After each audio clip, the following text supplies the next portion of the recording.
Продолжуваат активностите за одбележување на јубилеот 50 години од основањето на Националната установа Центар за култура Бели Мугри. По тој повод денеска во салонот Фоаје 2 беа изложени ликовните дела од 26-та Лесновска ликовна колонија, која традиционално се одржува секоја година во летниот период, а истата е во организација на Центарот за култура Злетовски рудар од Пробиштип. Ова е изложбата на 26-та поред Лесновска ликовна колонија, која се одржа од 26 јуни до 2 јули 2017, значи минатата година, и на која зема учество 18 уметника, од кои 14 професионални и 4 аматери љубители на овој вид на уметност.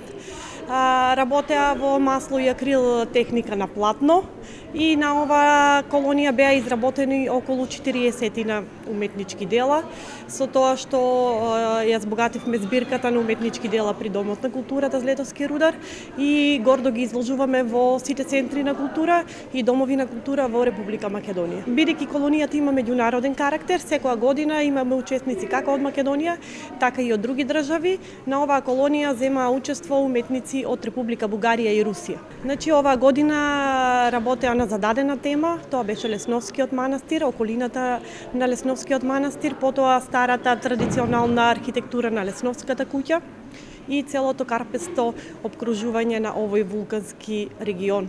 И преку уметничките дела, нашите уметници кои доаѓаат овде во Лесново го анимираат овој наш културен регион. Ликовната изложба во Кочани е во знак на долгогодишната соработка која имаат двата центри за култура. По 2-годишна пауза, љубителите на уметноста ќе имаат можност во наредните 10 дена да ги разгледаат уметничките дела од ликовната Лесновска колонија, изработени на прекрасниот Лесновски манастир.